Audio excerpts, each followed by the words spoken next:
The human worlds are very complicated because there's the so-called psychological world.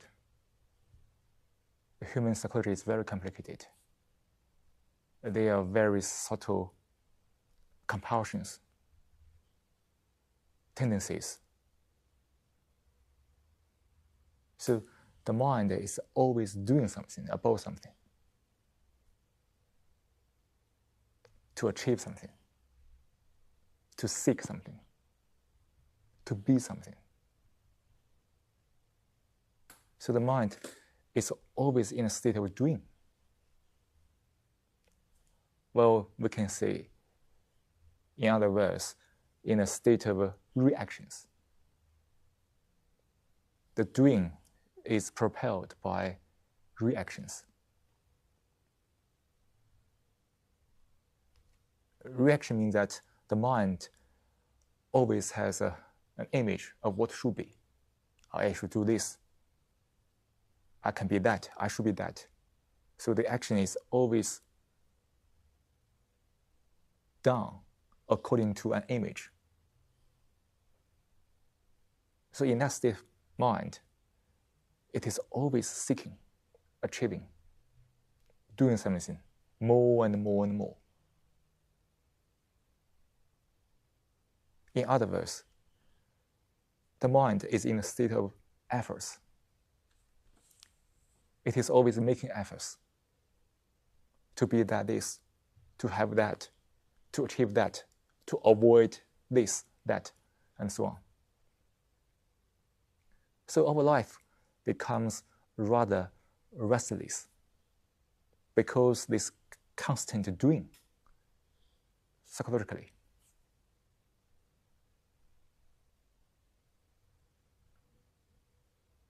And then most people are trapped in this psychological world, trapped in their own conclusions, opinions, preferences, likes, dislikes, and judgment. And all their actions, which are based on that, are reactions. So it's like a loop. It is unstoppable.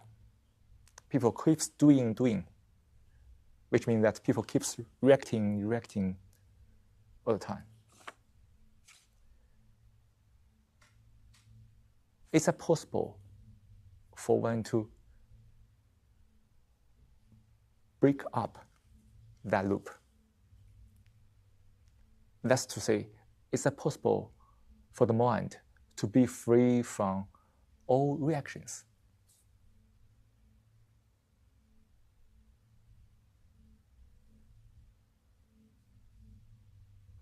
Without reactions, the mind can really act.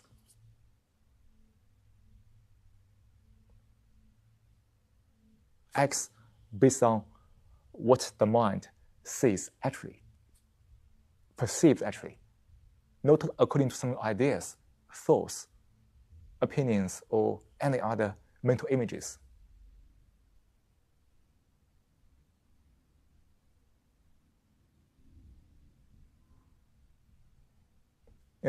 Most people on this planet, not only in this society, everywhere, their mind is trapped in reactions. And such a mind can be easily disturbed. They have various argument, quarrel, dispute. And they are always dissatisfied with their life. They want to have more and more and more, to be that, to be better, and so on.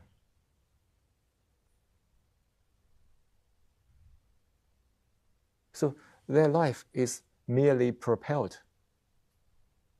by various psychological factors, illusions, ideas.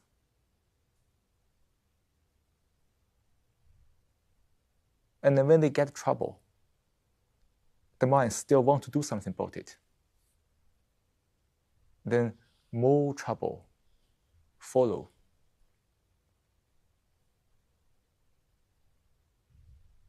Therefore, you see, there are various writers writing various books about psychology. There can be various theories, ideas, even practices, even the philosophy books, also the religion are dealing with this. But they are not dealing with the actual issue. That is, the mind keeps doing something unnecessarily.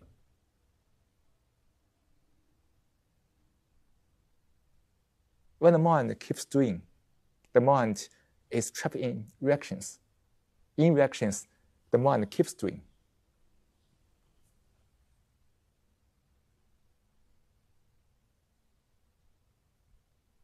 Therefore, it has become rather urgent and important for one to find the right approach to get out of that loop.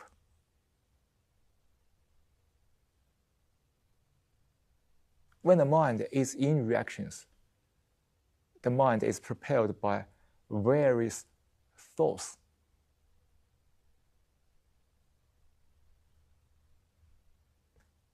Interestingly, this whole world, especially the Western civilization, worship thoughts in such a big way. We don't condemn thoughts. Thoughts, of course, have their functions, right? Like this technological world, we need thoughts, the knowledge, to develop it. But why do thoughts overflow into the psyche? For most people, psychologically, they also worship thoughts. Perhaps thoughts create such a psychological world where various images of what should be or what should not be. One can not only impose that on oneself, but also onto others. You should do that. You should be that.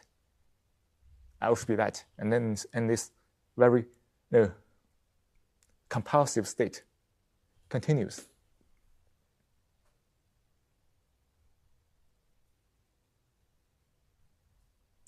One of the important findings the mind can come upon is that thoughts are never important psychologically. We have said that thoughts have their places, but psychologically, thoughts are not important.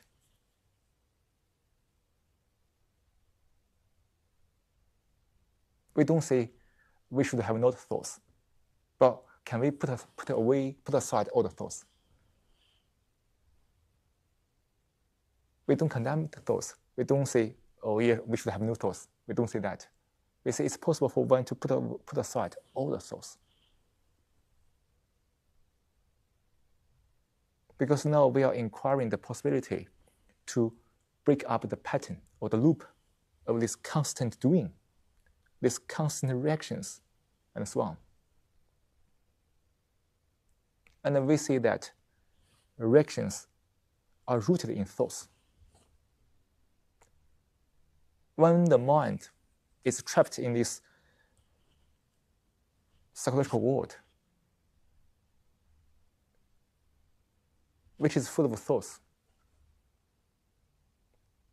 one must be trapped in endless reactions.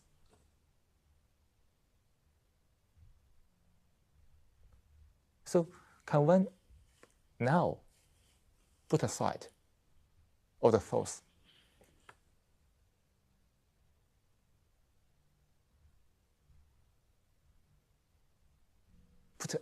Put away or put aside everything human beings have created by thoughts.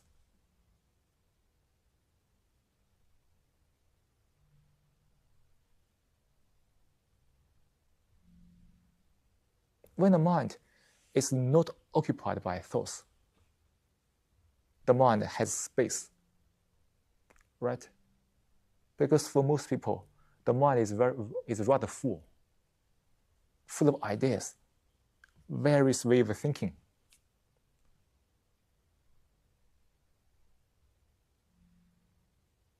Can one empty the mind?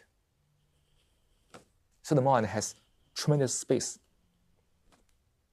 to look, to perceive, to observe.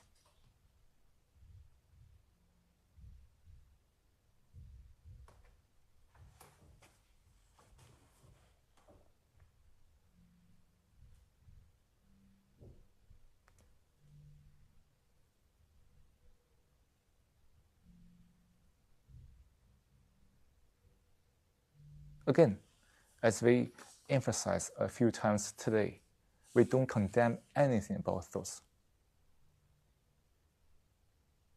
But can one really act to put aside all the thoughts one has accumulated? Everything human beings have created or invented by thoughts.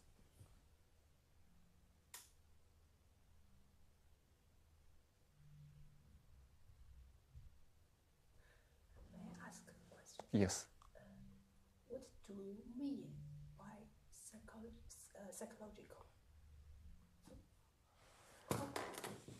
How can I tell some thoughts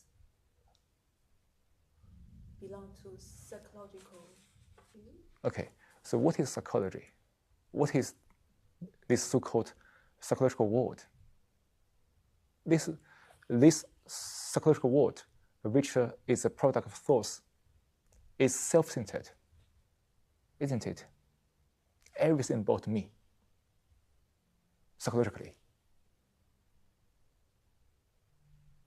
My name, my position, my education, my purpose, my fulfillment, my achievement, my dream, my family, my this, my that. I mean, mentally, this self-centered world is the psychology. It is this psychological world, isn't it?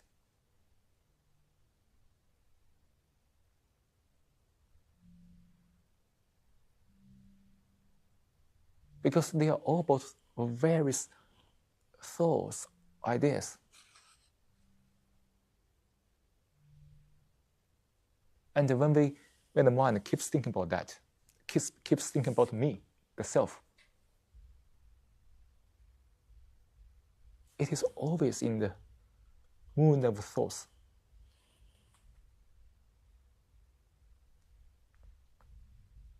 Various conclusions about me, about myself, opinions, preferences, likes, dislikes, and judgment.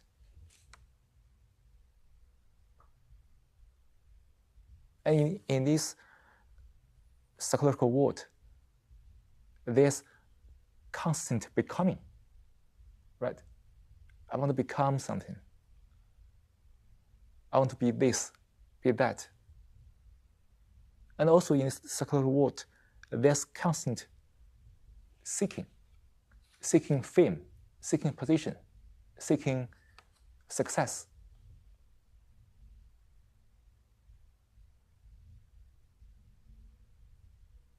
And all of those correspond to various thought processes. And the mind in that state keeps accumulating images, ideas, opinions, conclusions. Therefore, that's why we say that world is very complicated. And when the mind is trapped in that, it keeps reacting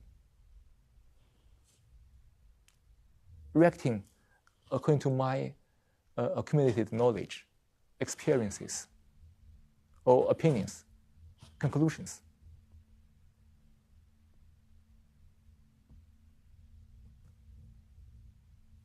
And it seems that most people are living in that constant state of the me, of the self.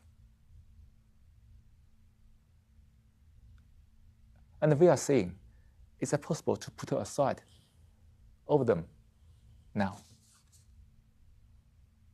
Just put aside.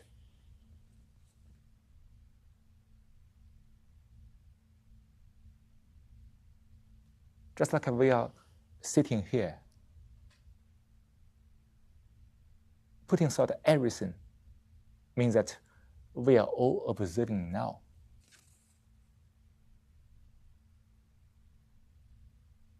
We can hear the music in the background, and you can hear the speaker without any efforts. And you can also feel yourself sitting in a chair.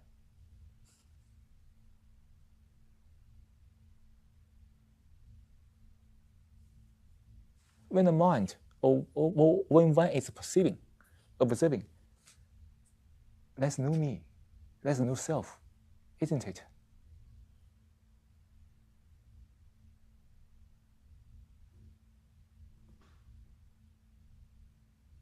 Now the mind can pay attention to everything around it. Sound, the body sensation.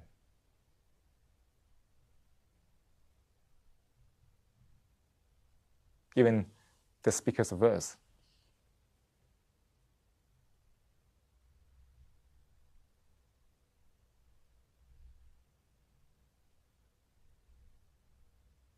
When one is doing that, one is not thinking. Is one? Right? When you are observing, you are not thinking. You're just perceiving, you are listening, you are feeling something. When is doing that, one put away all the thoughts.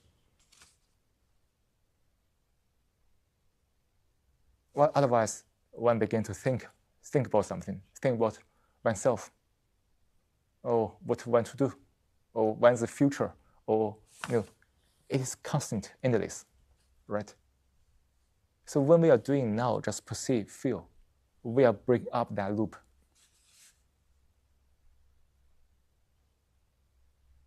You see, this demands one's diligence. Otherwise, the mind can easily drift away into this thinking about me, about the self, right? This self-centered, so-called psychological world, where there's endless doing.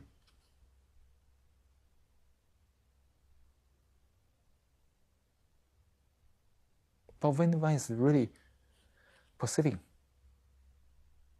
putting aside everything, the mind is looking, listening, perceiving, observing.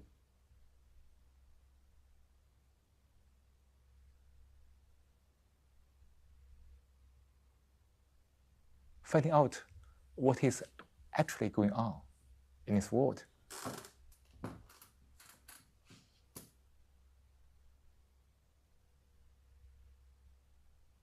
And this is non-doing.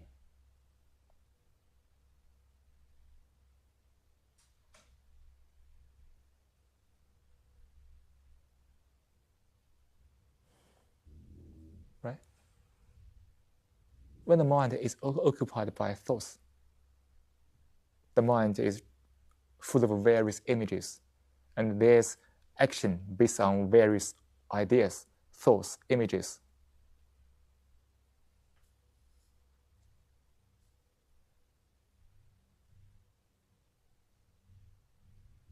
It is doing, which is the reaction.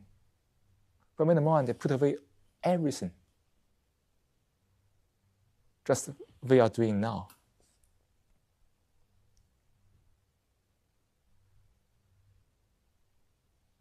I hope you are doing now.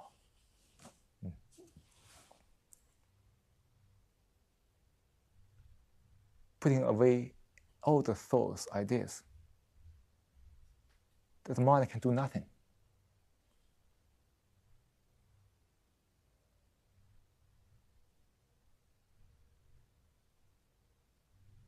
So in non-doing, the mind is observing deeply.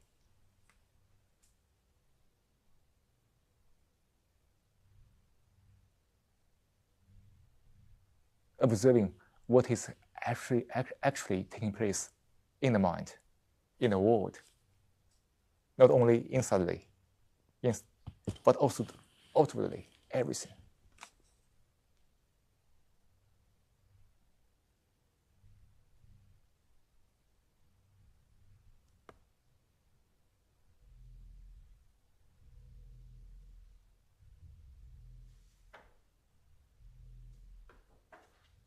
And when the mind is able to observe the actual situation of life, there's a real action. Right?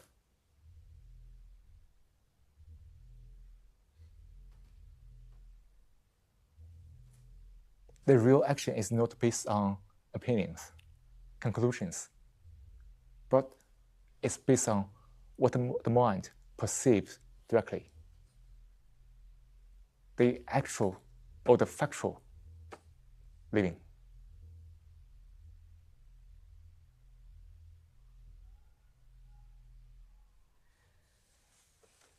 So may I say something? Yes. So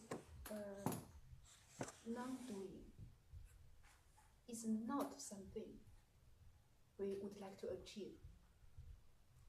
No, we can't achieve it. Non-doing is not an image we would like to realize. But when we put aside all thoughts psychologically, when we put aside all self-centered thinking, the mind are doing non-doing unknowingly. Yes.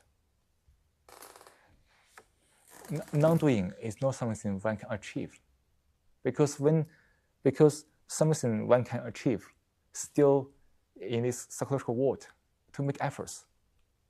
But non-doing is that one just put away everything, put aside all the craving, all the seeking, all the achieving. In that actually doing that, there's non-doing. So one can't ask, how can I do non-doing? There is no how. There's only observing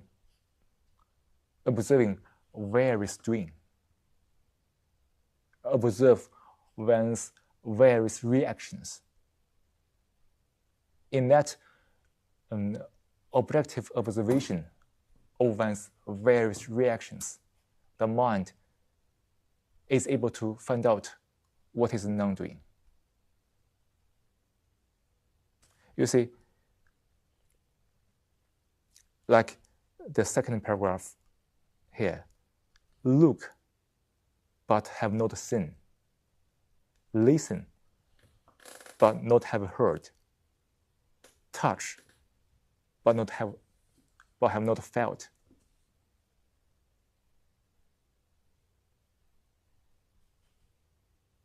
No, for when the mind looks at something, like when the speaker is looking at her, the mind must be able to observe what is going on the mind.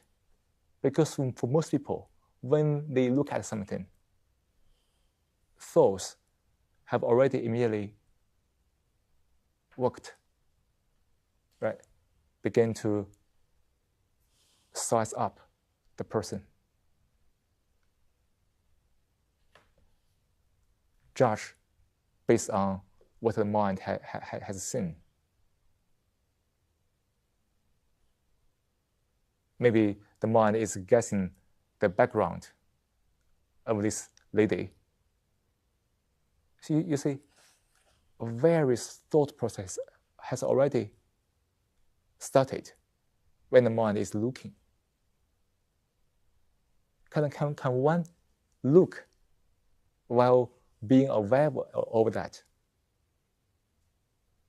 Just like when the mind is looking at Lily, just look at her as it is, without letting the thoughts be involved to judge, to interpret, to evaluate, or translate. At the same time, when we listen, can we listen to somebody or something as they are?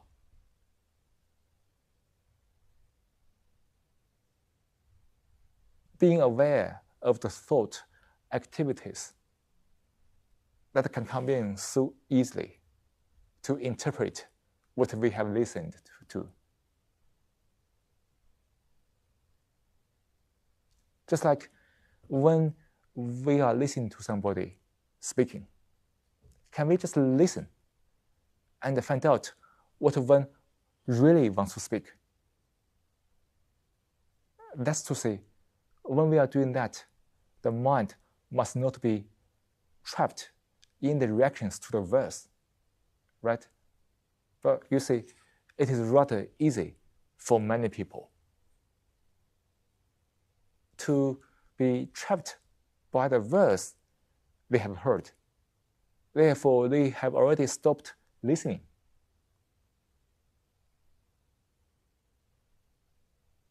Perhaps that's one of the reasons that communication is so difficult, isn't it? It seems that most people can be easily trapped by verse, and then in that trapping, the reactions to the verse begin to dominate. And in that reactions, doing continues. Therefore, we stop to listen and find out what one is really talking about. So you see, in non-doing, there's this possibility of true communication.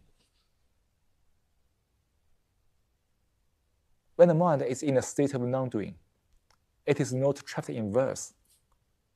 Therefore, it is capable of listening.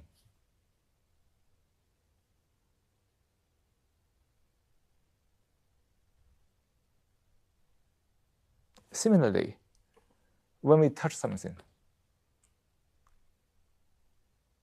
we can immediately feel something. But when the thoughts come in to interpret,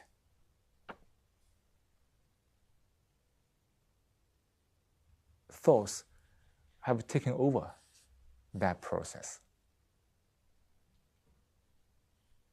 So is that possible for one to see, to listen, to touch, without letting thoughts interrupt this process?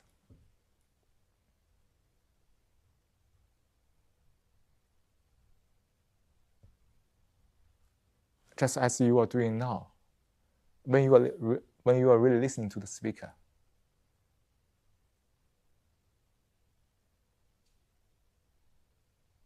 which means that the mind is not trapped in the words he used, but the mind is able to find out what those words are pointing to. The thing that those words are pointing to is never the verse.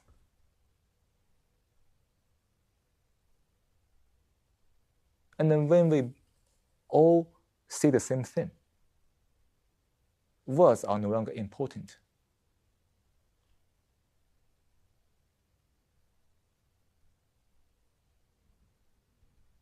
Therefore, the true communication becomes possible when we are all in a state of non-doing. We are all observing. Therefore, we all see the same thing. And the language, the verse, have their functional purpose to facilitate this communication.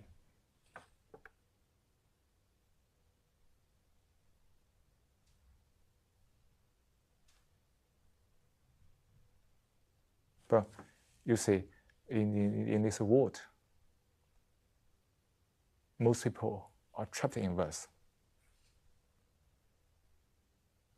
Therefore, they can't really listen or see.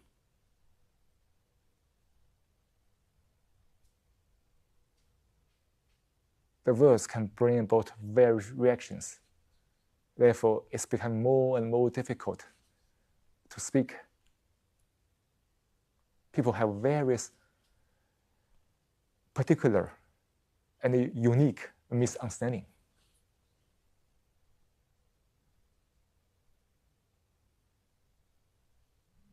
The mind keeps judging, evaluating, and speculating. You see, this state of doing all the time. So is it possible for one to put aside everything and stay with this moment? Everything around us, to feel, to perceive.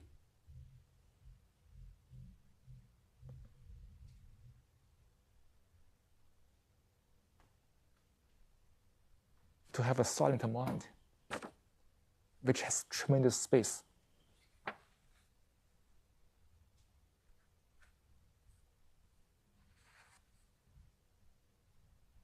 It is not difficult to say as one is observing. The mind can be easily filled by anything. Right. So is it possible to stay empty?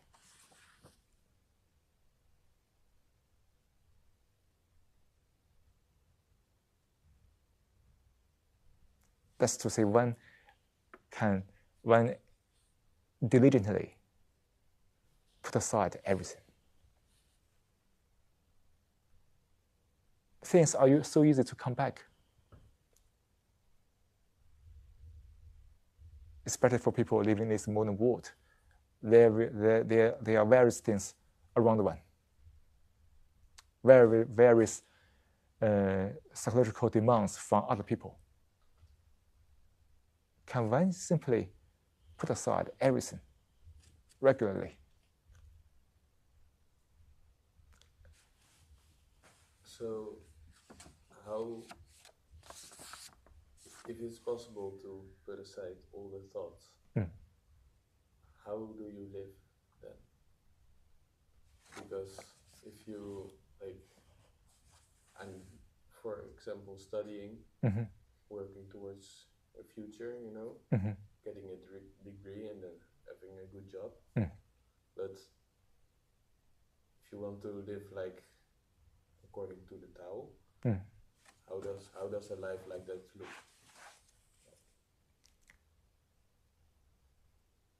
Like you are studying, you are working hard to earn a degree, right? To make sure you can have a good job in the future.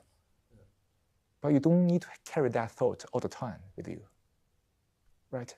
For now, for this moment, or even at night when you are resting, what is the point of carrying that thoughts with you?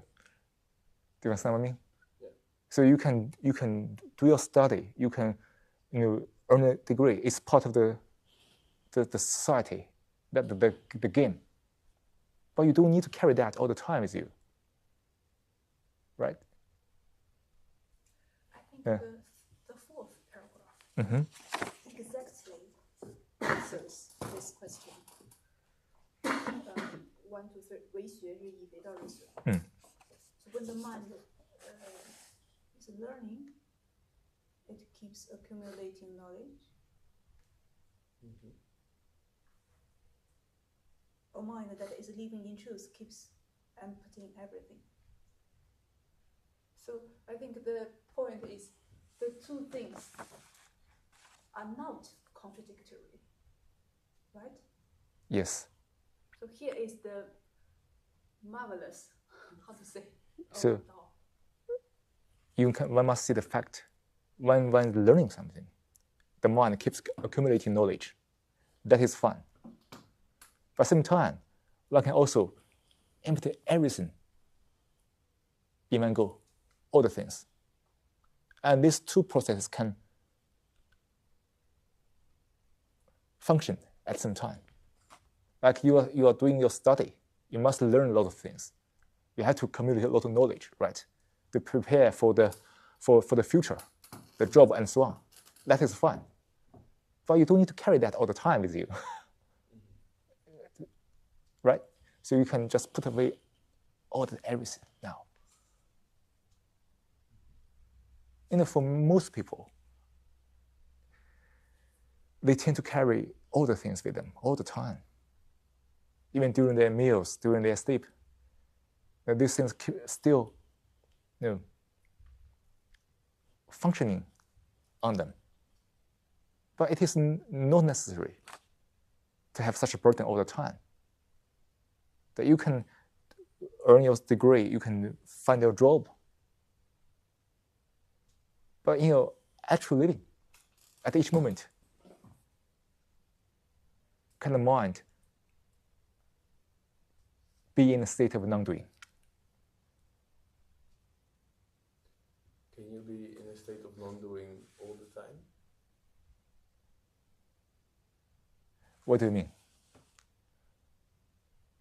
Well, if you observe, you get into a state of non-doing. Yes. But can you be in that state all the time? Or is it, for example, when I'm learning, then I'm also thinking? When you are learning, when you are thinking, that is fun. But can you learn and think without the me, the self? When you are really doing the study, it seems to be unnecessary to have the me there, right? You can still learn well, do the work.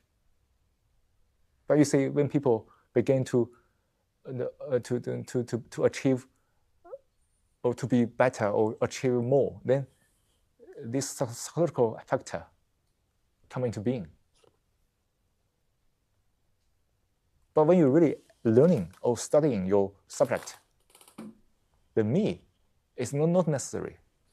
So that's why when life is in a state of non-doing, one can still learning knowledge or do other things without the interference from the me. Yes, that's the key point. And could you translate another sentence in Tao Te Ching? Yes. I think which also responds to this question. 为而不是. There is not included in this. 为而不是. So when you do something, but you don't identify yourself with something. When you are learning knowledge, you don't identify yourself with knowledge. Oh, I know so much, so I'm an expert, like that. So without that self-importance, For example, when you achieve a good result, and my mind is very cautious, okay, I should be cautious that it won't trigger my self-importance. I say all the efforts in the past lead to a good result in study, but I see the danger to have that self-importance. So this all part of the non-doing. Do you understand what I mean? So I can be a good student, but without this self-importance to say how proud I am. I won't do that. So is it more about the ego? Yes, because the ego is always doing. Yeah. So can you do everything without the ego? Without the ego, the mind is always in a state of non-doing. Right. So that's why the mind must be very subtle to be able to notice the activities of the ego.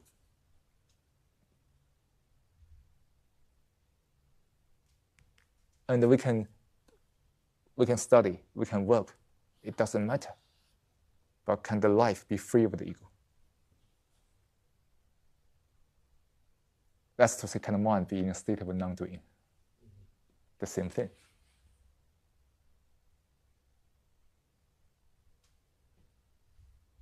So that's why, this observation must go deep. As everybody can notice, the ego is very subtle and very cunning. It can appear anywhere, any moment.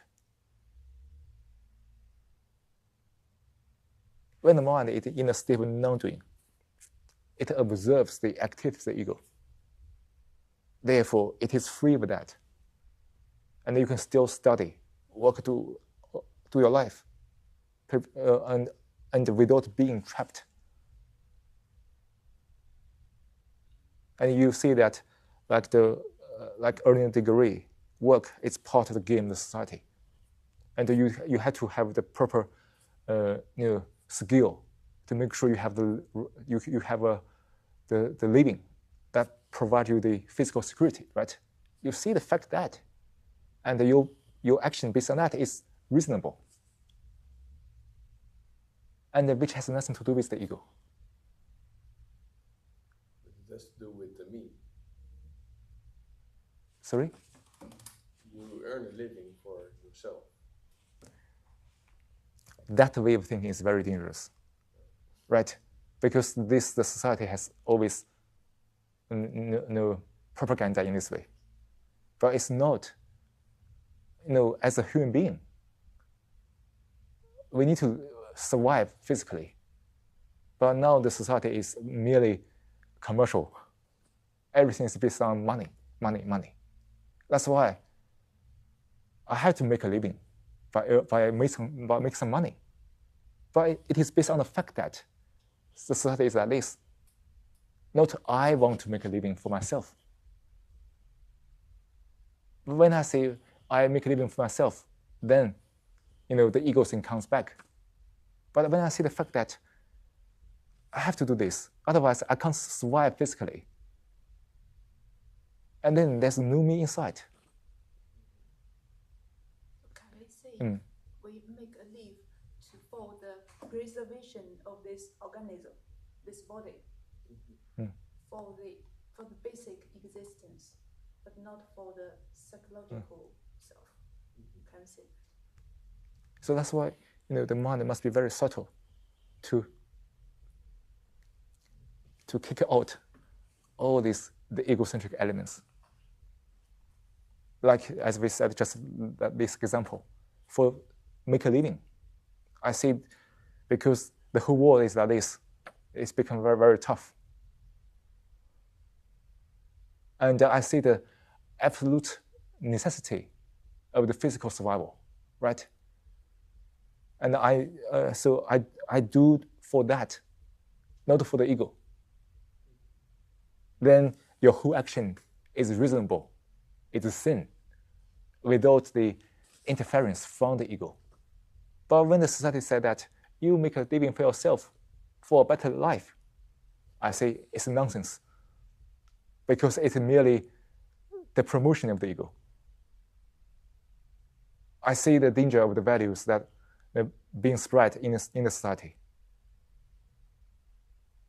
It is not only divisive, but also very destructive, making one more and more isolated. And everybody seems to have this disease of self-importance. And there's endless argument, fight for nothing. So I see the truth, therefore I discard the wrong thing. I know that, well, I have to physically survive, otherwise, no, the mind can go crazy, right? We don't want that. That's something very reasonable. We need the physical survival. So our mind, our neural system can be peaceful. That's something absolutely necessary. But can we not translate that into the psychological world? Oh, I need to make a living for a better life, or you see, that story just distorts everything.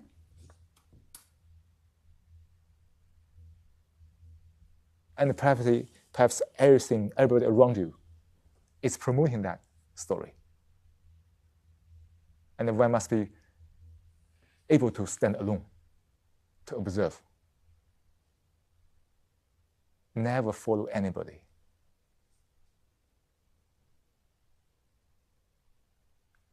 One must be alone, stand alone to observe.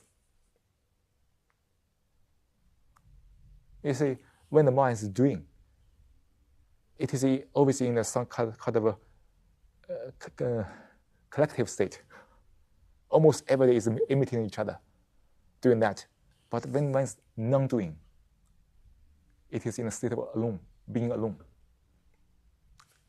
Being alone is not lonely. That's a different thing. But you see, when these people which are always doing psychologically, they seem to be in a group, but everybody is lonely because everybody is isolated by their own opinions, views. But one is really alone, one is observing. The mind is never isolated. One is connected with everything around one.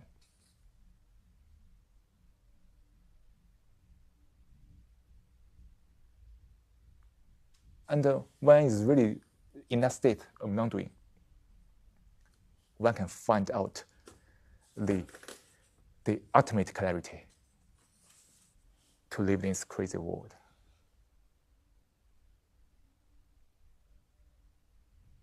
Stand alone, therefore you are light yourself. What the mind observes guides one to live life in the right way, where there's no place for the ego.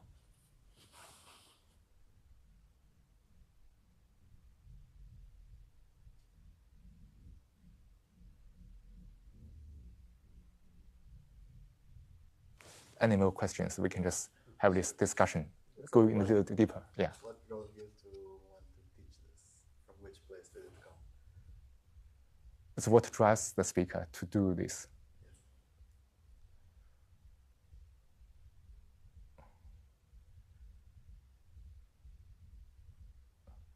Two things. One is clarity. The other is compassion.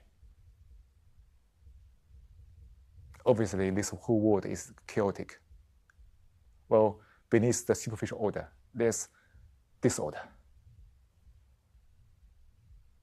Various absurdities, nonsenses, over the place. And people are utterly confused about everything. And as we said earlier, almost everybody in society is in contradiction with each other. In this argument, conflict for nothing.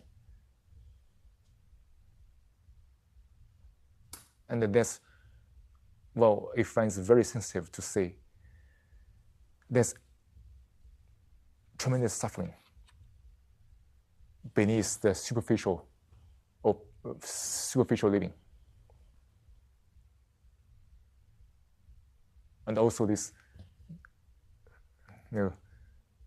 this great sorrow of living in this way.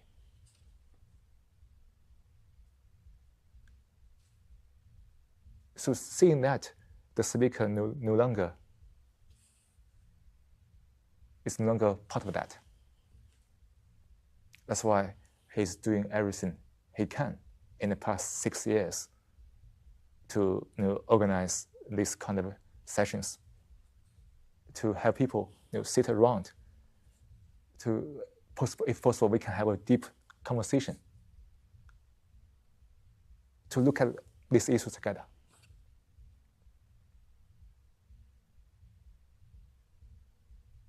So perceiving and feeling this great suffering and sorrow of living, the mind therefore acts, not reacts, acts totally differently. Do something like this.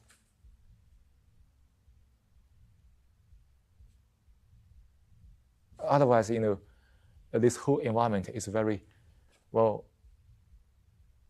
very encroaching. Then we must doing this to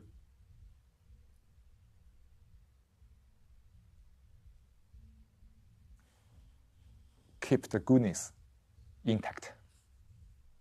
Otherwise, life can be easily inundated with various this kind of ego things in life. So that's perhaps if one can speak, if the speaker can really put in verse the drive behind all these things. And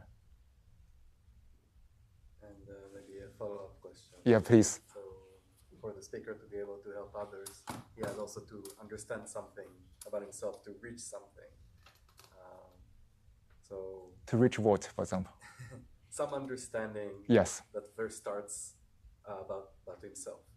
But what? That's an understanding that first starts about himself and his connection with the world, and then also share it with other people. Yes. Yeah. So that's why the speaker has devoted all his energy in the past 6 years, even longer, past lifetime, to understand what is going on in the mind by not only observing himself, but also observing other people when in interaction through various misunderstandings, conflicts, contradictions, to find out, okay, what has gone wrong. So in that, this diligent, deeper observation, the mind had this clarity.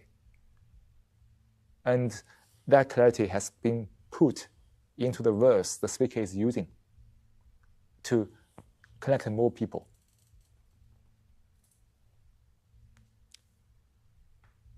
And of course, this process is never easy, because when the mind is in conflict, it can be emotional. But to observe objectively demands the mind being free from the interference, from the ego, or from the emotions, opinions, judgment.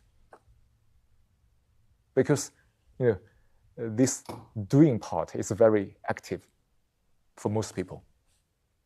But when it's really observed objectively, non-doing is taking over. And of course, doing this demands the speaker himself to be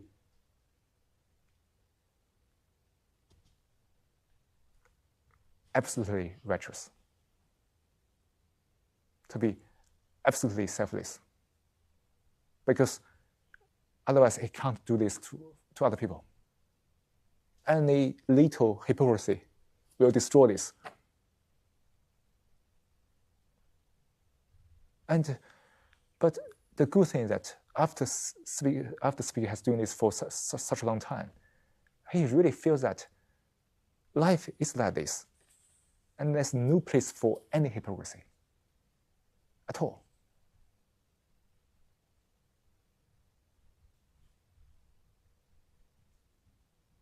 In goodness, there's no hypocrisy.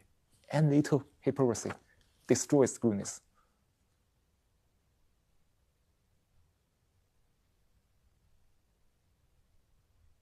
Hypocrisy in the meaning of thinking, saying, and doing one. Hmm? Thinking, talking. You mean being free from the hypocrisy? Yes. Yes. That's one. Yes. Thinking, doing, and seeing all point to the one thing. But look at this world. Most people think something different, speaking something also different, also doing something totally different. Our mind is so fragmented, so divided. And in those numerous fragments, there are numerous reactions, because each fragment corresponds to various reactions. So the mind keeps doing, dividing, like the politics has shown to us. Endless division for years, for centuries. For what? Nothing. Right. I hope this has answered your question about, yeah. Yeah, I did. I'm interested if it's okay to ask. Everybody can ask any questions. Okay, about specifically this passage about the man learning keeps accumulating and emptying leads to a state of no effort. Yeah. So it seems to me that you can't really start with no effort. First, you need to learn something, and then you can empty it. Well,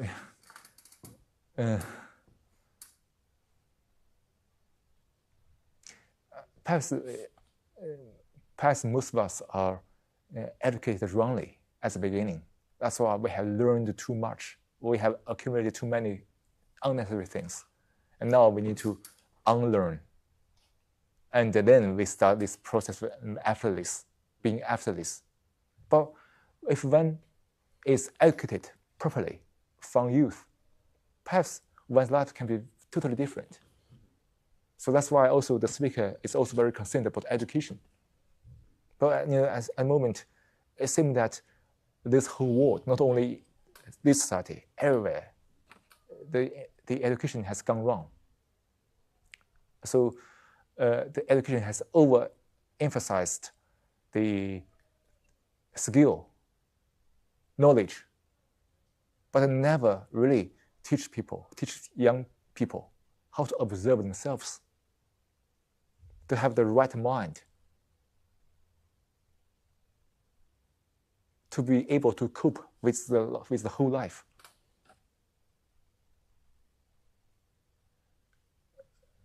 Technologically, thoughts and efforts are necessary to achieve something marvelous.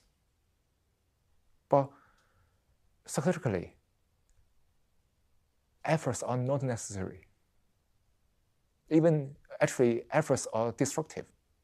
Because when there are efforts psychologically, people want to achieve, want to be successful, want to, it is already off the target of the education. When there's no efforts psychologically, the mind is really free. You don't have to be anything. You don't need to be anybody. You just be yourself. And then the mind will realize its great potential to really learn things.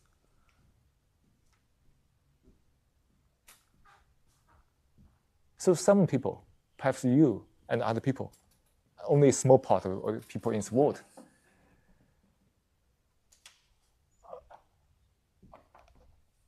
is capable of being aware of this importance of non-doing or the effortless state of the mind.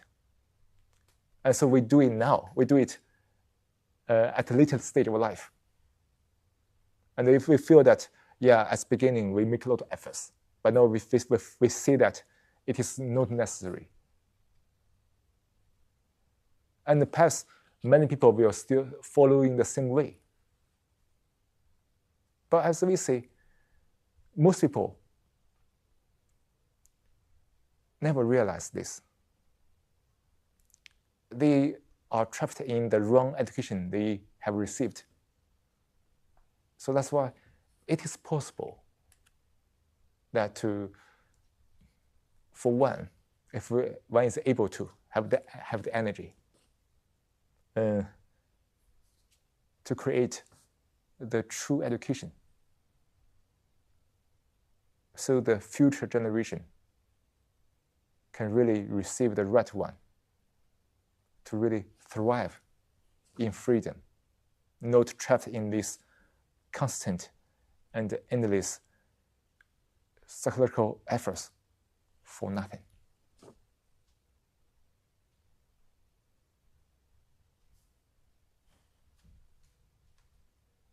I hope this has answered your concern. Yeah. I have to go. Sorry. But thank you for the talk. And I think I will be back on another Wednesday. So, Okay. Thank you very much. Can I give this to you back? Or? You can also keep it. Can I keep it? Yes. Yeah. Okay. Thank you very much. And maybe I'll see you next Wednesday. Yeah. Bye. Bye.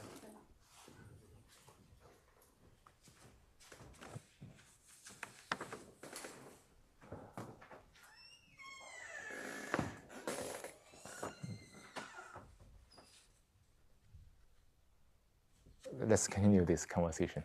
Okay. Any questions you would like to ask Joyce and this gentleman? Joyce, you can see a little. Otherwise, I need to turn my head around. Actually, what Siko talks about reminds me of several sentences in Dr. G. But he just didn't quote it. So what we are inquiring here is the real essence of Dr. G. Yes. But sometimes I can also feel it's a great challenge to convey this perception to people. And there are many misunderstandings in Dr. G. Even in Chinese context, there are many modern interpreters try to explain Dr. G, but there is no ultimate consistency in their interpretations. That's the problem.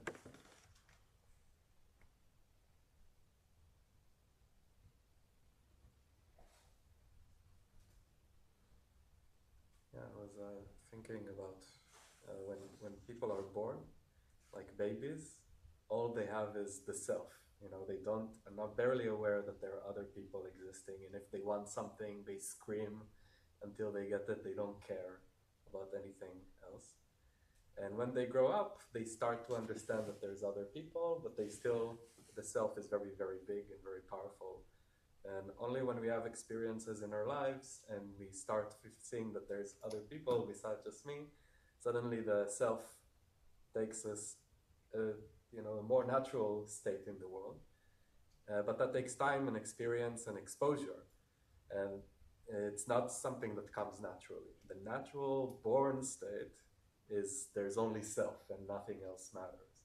And it feels to me that the type of maturing is to reduce the self and understand that it's a self among many other selves.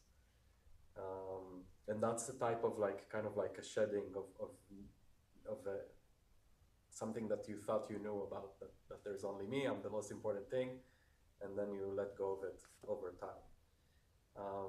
Yes. Yeah, the reason I'm saying it is because you said it's very tough to explain the Tao Te Ching. Part of it is because maybe not everybody had the kind of experiences in their life that they can, when they read this text, it translates to something for them. You know, if you tell this to a 3-year-old child, there's no way they would ever be able to understand it. I don't know if that makes any sense.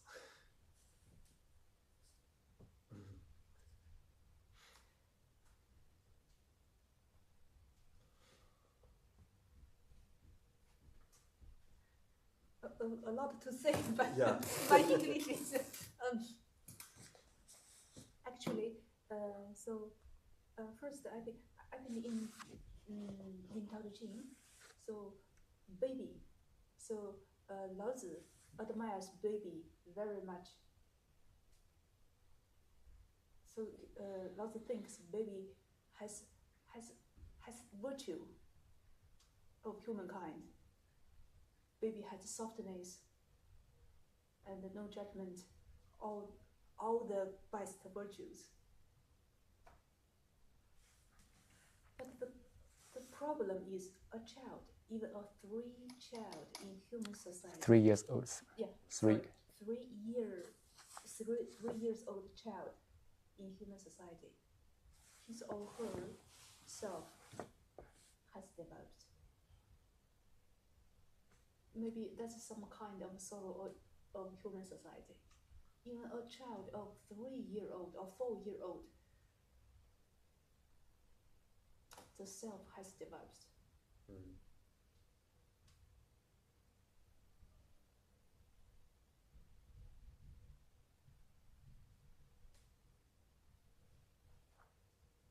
So when the baby was just born, it is in a very tender state. But, you know, this human world is full of all kinds of things invented by human beings. So the mind of the baby is so vulnerable. It can, you know, this corruption can take place so early. You know.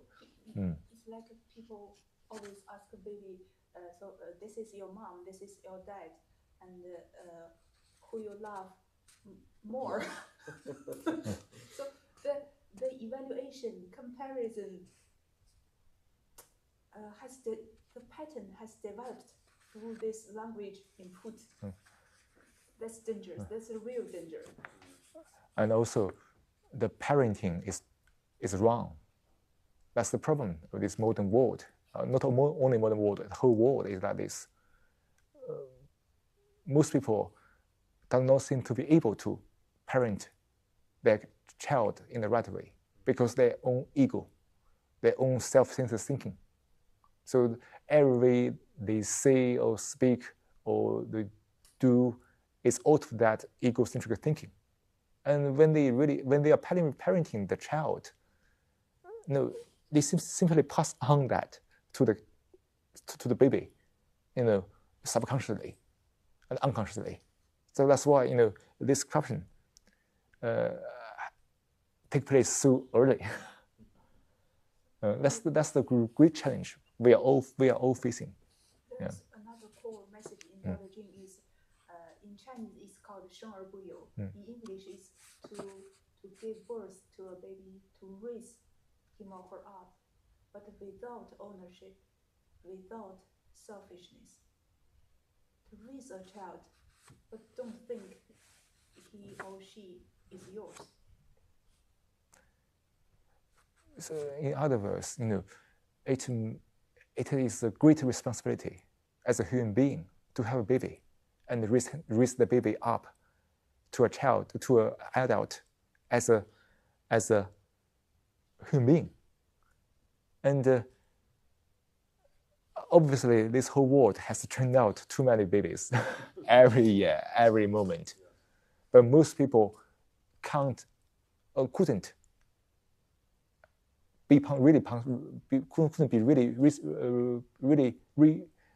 responsible to raise the baby. because they don't know. They haven't even figured out their own life. They are in a chaotic, confusing state. And everything continues from one generation to another. And as you say, yes, as one grows up, as one begins to realize there are more people around one, and one is not the most important thing. And that's why one has to readjust oneself into this whole environment. But perhaps we can go a little further. I mean, that's part of the maturing. But maybe we can go a little further. Is that the ultimate maturing is to end the ego, the me.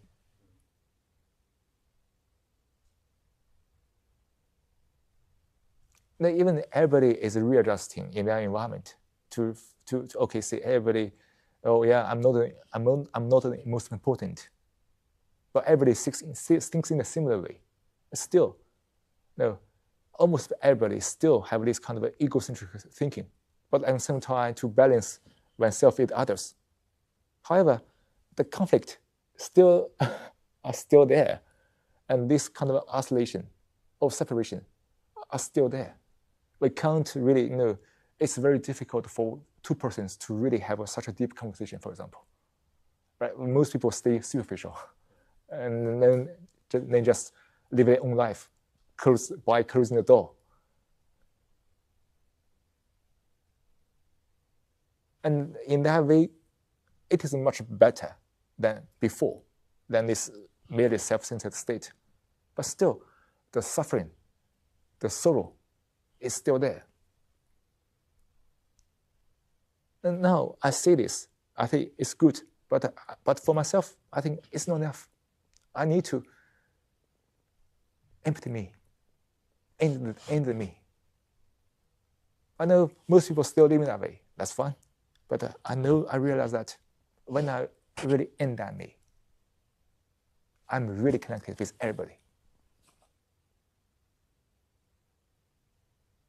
But when people living in that state of me, they do not feel connected with me. But that's their perception. But when I really live without me, I just feel, which is also the fact that I'm really connected with everybody.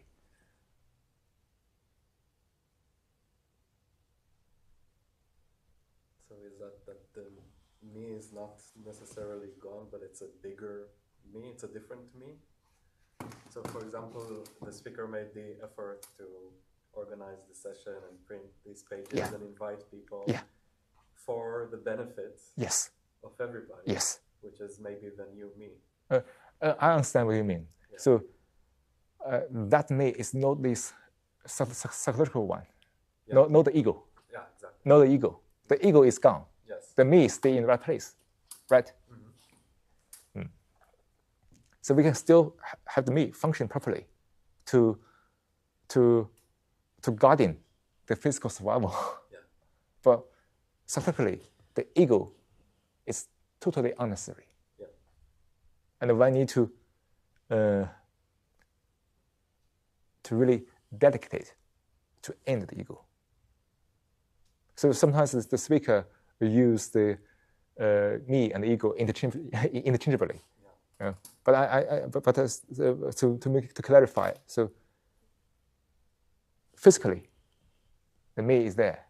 Like we do offer the sessions, print or do cast efforts, and it doesn't really bring about the ego. But the drive to do those things.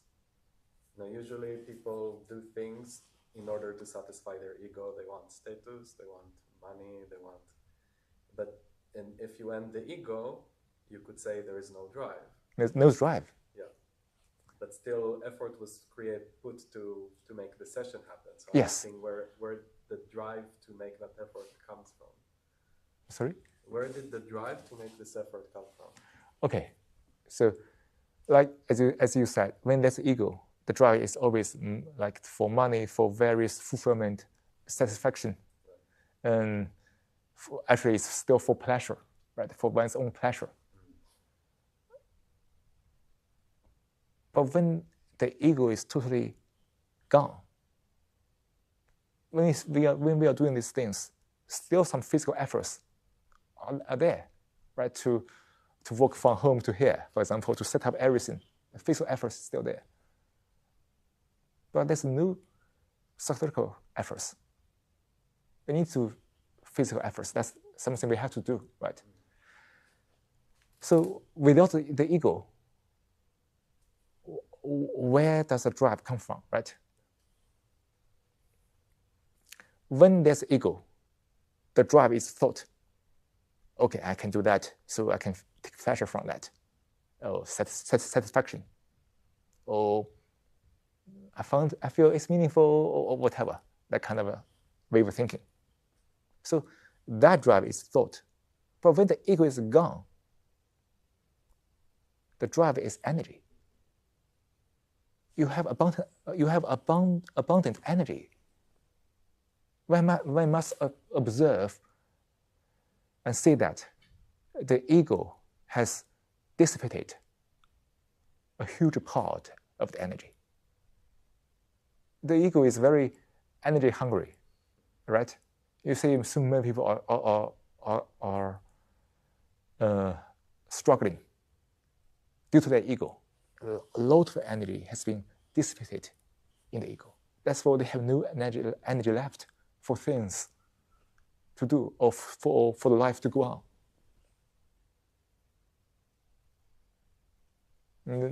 Nowadays, many people are watching the TVs, series, the streaming in the mobile phones or the devices to make the ego satisfied. But all the energy has gone to that. So that's why for the ego to do things, they need this kind of a purpose, this kind of a target for personal pleasure, satisfaction, fulfillment. But when there's no ego, life is full of abundant energy. And the energy must go out. Otherwise, the energy stay here, only go back to the ego things. Because we are human beings, we are never isolated human beings. But nowadays, people are so isolated because of their ego, for their own satisfaction or purpose. So this egocentric way is a vicious loop. The ego is born out of isolation and perpetuates the isolation, you see? And their purpose and their drive is very limited.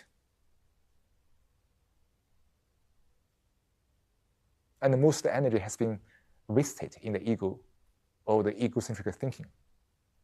But when one is really serious about this ego, the danger of it, and dedicate one's energy to end the ego, a lot of energy has been released. Life is truly alive. And the one must find out how to consume the energy without the ego thing. Obviously, energy can't be stored, can't be stored up. It must be consumed, right? Life is like this. You eat something, and then you have more energy. And sometimes you must consume it, because life is always in movement. So, seeing all this reaches clarity.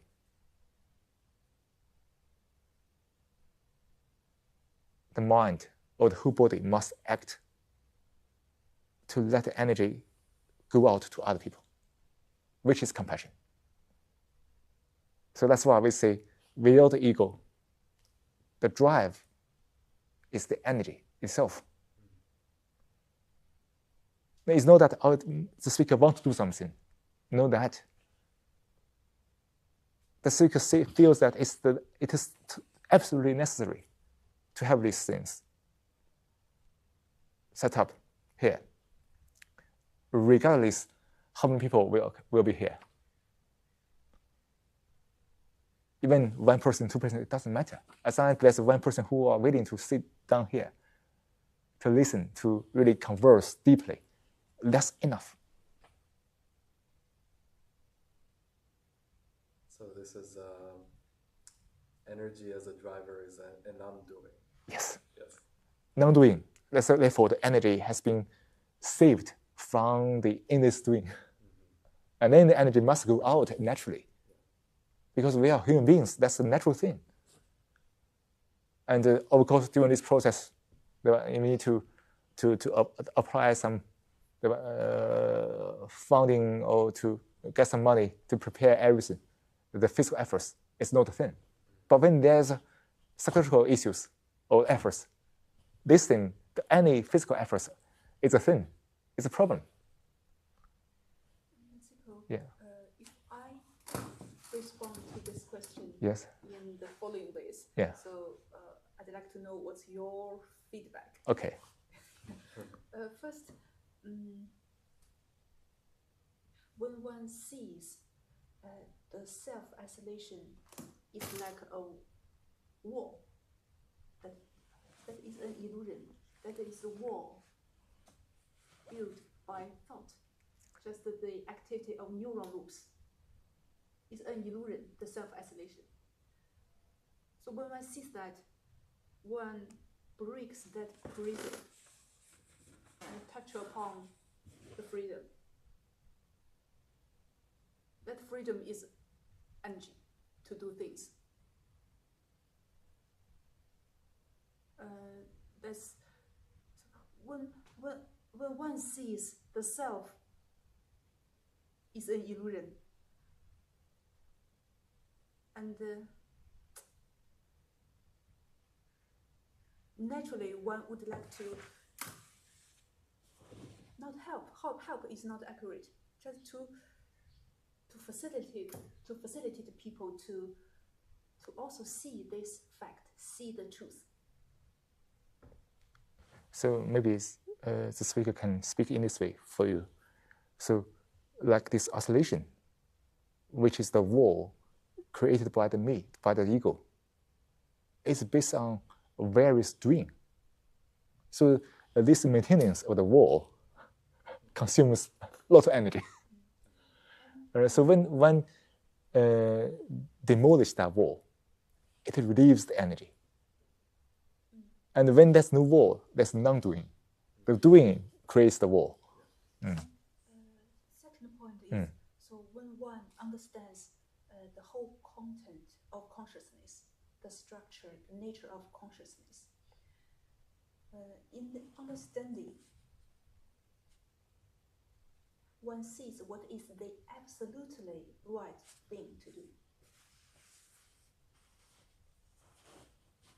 That becomes a sort of drive, motivation to do the thing. So one can see the real meaning. So it's the absolutely right thing to do. Then there is no other choice, no excuse, just do it. So another person may have different forms. It doesn't matter, but the essence is the same. So, like a speaker goes this way. Maybe the other person goes the other way, it doesn't matter. But the essence stays the same. Yeah. The third point is one sees danger in the society. The danger of self-activity. And the goodness is endangered. So if one lives a life without ego, one lives a life unselfishly, you will find it's really dangerous. No one helps you. You totally stand alone. Because you don't belong to any company, organizations, institutions. You just stand by yourself. And then I would say one has to reach out to the right people to establish a new relationship, a real relationship with people.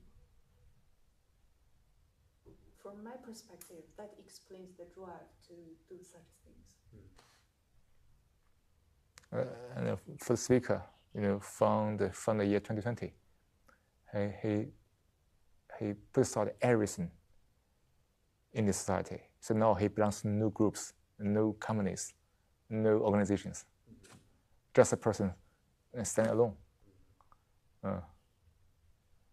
Also with Joyce to organize various things around these kind of deep topics. As Joyce said, that it's not to help anybody, because help implies a purpose. But it's just because, well, what matters is to let this energy, which is free of any conflict, go out to people. And it may facilitate people, but, well, it's difficult. It's never, it won't help anybody. But this energy and this thing must go out. You think this is also how Lao Tzu wrote, with this kind of energy? What? So Lao Tzu. Lao Tzu, yes. He wrote. Yes. The book. Yes. So I suppose he wrote it from a place of energy, not self. And maybe that's also why it's so hard to understand. Yes. Yeah, I understand what you mean. Yeah. Yes. Lao Tzu wrote the book out of his own energy flow. Yeah, truth. Yeah. That's true. That's true. That's why it's difficult for many people to really understand what he says, letting alone the language barrier, because he wrote in Chinese, the Asian Chinese characters, and well, the translators are really to blame. Yeah, because when the translator can't understand what Lao Tzu says, and his translation makes no sense. And every word is very meaningful. Yeah, if you get it a bit wrong, then it's yeah. That's a bit I said I like Zhuang Tzu. The reason I like him is because he tells stories. Yes, yes, I understand. Yes, that's easy to translate. Yeah, exactly. Yeah. And also, well, Zhuang Tzu actually means the same thing with Lao Tzu, but he wrote his essay by introducing more stories. Yeah. That's relatively easy to understand, and especially for the translators, it's also easier to translate. Yeah. Yeah. So if I try to read Lao Tzu, and it's very tough without guidance. That's why I stopped, because I know I'm just going through the words, but nothing is really going inside the head. Yeah. Understand. So when the speaker was translating the Lao Tzu, he has to figure out the right way with English expression to express the same meaning without translating each word, because the meaning much more than translating each word, especially in this context of what Lao Tzu has written, and also a lot of things are very difficult to translate, because the meaning, which is only valid in that Asian, the Chinese context. But so that for that part, the speaker has to do that from the translation, or give further note to let people know this part is valid in the ancient context, but not in the modern English context. Yeah. But in general, well, what Lao Tzu says is just this: the whole energy flow without the ego.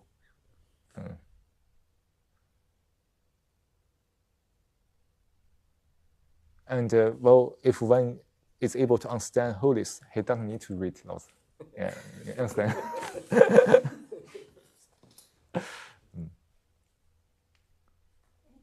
I ask, how did you come to Tzu, because for most Westerners, it's not how to say, it's not natural, or in the West, most people only know Lao Tzu because he has these very famous sayings, you know, and Zhuangzi, even though he's a bit easier to read, it's less easy to quote, maybe. Yeah. So I was interested in self-exploration also around 6-7 years ago. I started actually with Buddhism, and I did some meditation, and I got interested in reading the original philosophies of the Buddha, and then I was kind of traveling across philosophies because something about it was for me, very strict. Has to be this way, not has to be some other way. And when I started reading about the Tao, which for me is much more fluid philosophy, it's less about rules and more about being, I felt like something about it kind of drew me in. So that's why I started to read. First I tried Lao Tzu and it didn't really work for me, but when I read the Zhuangzi, it really, even for Chinese native speakers, so like Siko and Joyce, when we first read the Chinese text, we also did a lot of research on every word. Like you said, every word means a lot. We also did a lot of research work. When the translation, I read translation because I'm actually learning Chinese, but oh, really? Not to, the reason I found this meetup, by the way, because I was searching on Meetup, a place to practice Chinese, and this showed up, and I was like, that's also great. Okay. But the book I'm reading from Zhuangzi, there's the commenter, the notes are longer than the book because for every word he explains, you know, the full context as much as he can. So that's why I understood that. Specifically because Chinese is such a language where every word is it's not so direct. It's kind of has its own multiple meanings. Yes. So I have to say, Dr. Ching and also the book Lao Tzu is so profound. So at first, when we read Dr. Ching, we read one chapter 1 week, and it only has 5,000 characters, but we spent 81 weeks, almost 2 years, to finish the first one. And what Lao Tzu said has such a big impact on our lives. So Lao Tzu has explained almost every situations when you deal with different kind of people in the society, how to deal with violence, how to stand alone, all kinds of things. It's a complete philosophy.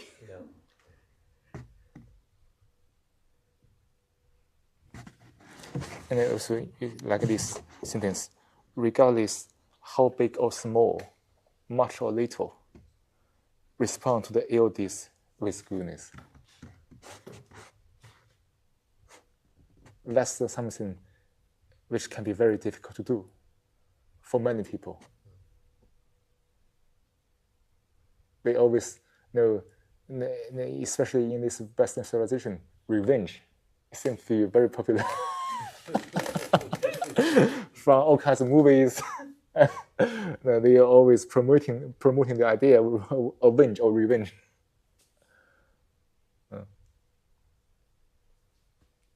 It is understandable that there are too many conflicts, too many contradictions, and so everything propelling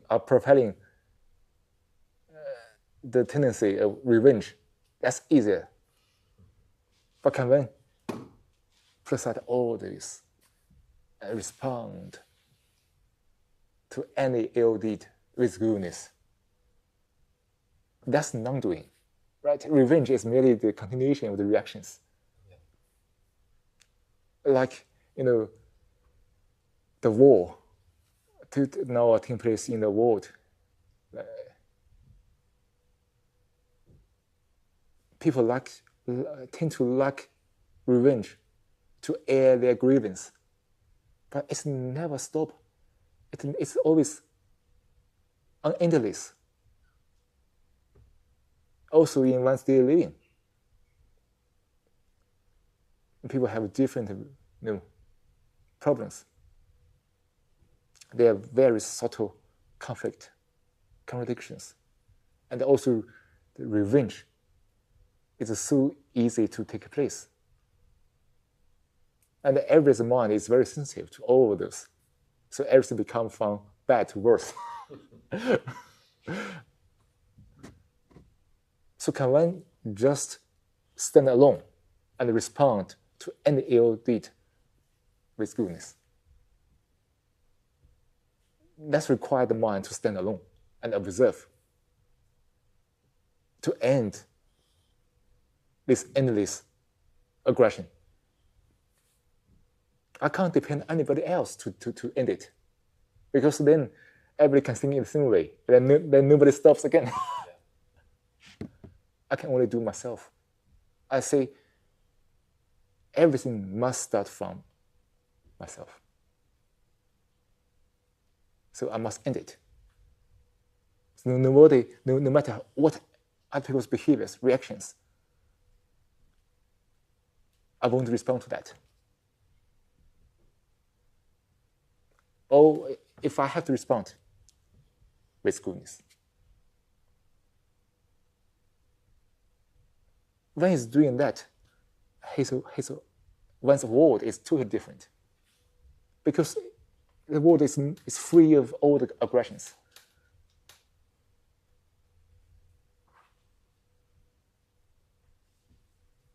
So it demands one's deeper observation, careful penetration into the psyche. To be sensitive, but not to be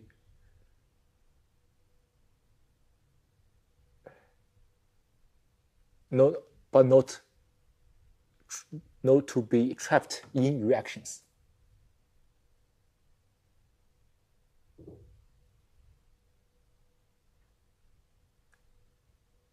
And everybody needs that. Otherwise, the aggression of this human psychological world never stop. From the small things to the very great things, the war, the killing, the very small, horrible things are all from this.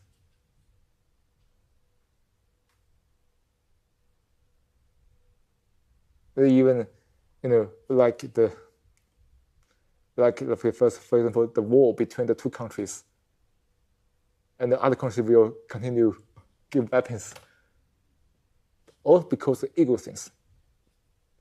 They don't really care about the people of the in the ordinary life. Politically, they are all ego things. So see the danger with that. Because everybody responds in a revenging way in their daily life to all the small things. Therefore, to the same thing in the politics, they continue their same pattern. The same pattern way of thinking, the same pattern of this habit of this kind of defending, overcoming, and controlling.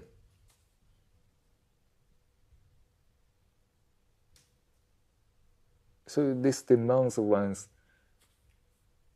great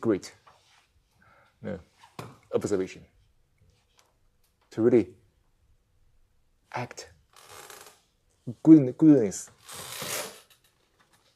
is the action that is free of all reactions. Mm-hmm. Otherwise, there's only reactions. As this world is showing to us now, all the reaction is killing, destroying this vulnerable goodness that everybody are in great need of.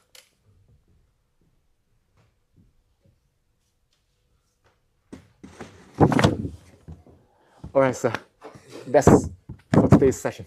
Thank you very much. Thank you for coming here to have this dialogue. And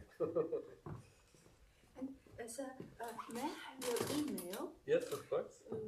So if we have some follow-up events, we could keep in touch.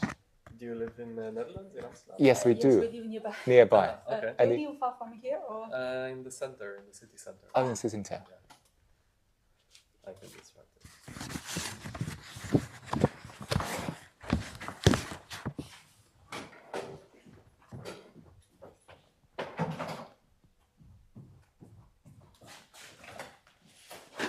Click send? Yeah. Yes.